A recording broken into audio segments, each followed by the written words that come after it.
So you want to get married? Well, you might have to pass the couples class first. That law could become mandatory in Colorado. The proposed measure would require couples to take 10 hours of pre-marriage education classes. 20 hours would be required for second marriages and 30 for third marriages.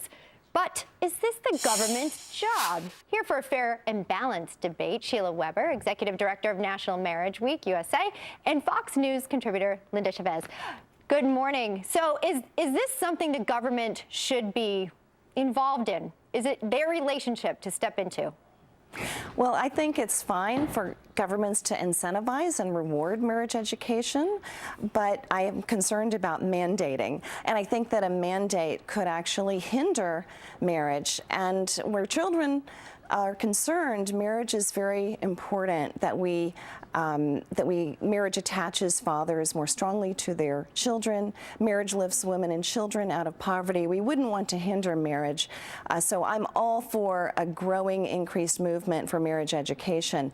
But I think maybe we could find some creative ways for local and state governments to reward that marriage education. Sheila, what I'm hearing is you think it would be a hurdle for couples who would get married, which is actually something that bonds people. Linda, do you feel as though this is a hurdle or this is something that would actually help marriage? Well, I think it's clearly something that will help marriages, and government has a stake in marriage succeeding.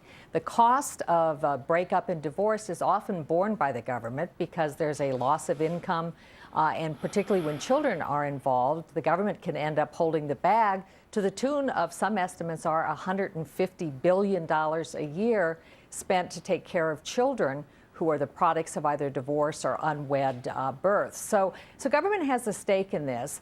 You know, we require, when you get a license to paint toenails, that you have to undergo some education. You have to have a license to drive requires that you learn the techniques of driving. In some states, young people are required to actually take courses. And so I think putting the emphasis on making sure that people have relationship skills, that they've learned to talk to each other about things like finances and whether or not they want to have children. Those are very important, and it's better that that takes place before marriage than to wait until after the marriage starts to fall apart. I mean, there are many people who would feel, though, that the government should not be deciding whether they have a strong relationship, whether, you know, we've had situations in the past where, you know, they say, don't define my relationship, don't define my marriage. You don't know what kind of spouse I will be. Sheila, do you think that it's the government's business to do this? I mean, and this course is really just an hour's log. There's not a pass-fail. Well, we were behind the taxpayer cost for divorce and unwed childbearing, so I'm very concerned about the cost that our government is bearing. And I agree with many of the points Linda's making. I just don't think that we can mandate this, although I do think we should find ways to incentivize it.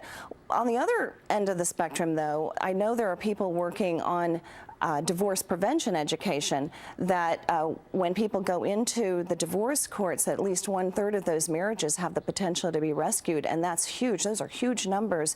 We're finding that if people can work through their hurdles and get through the tough times, 5 years later, they're happy that they stayed together. So it may be that we could require people to watch a video or take an online course about the high cost, what they're entering into during the divorce process. Sure. Sheila and Linda, we want to thank you for the great debate on the big relationship talk of marriage. Thanks for being with us.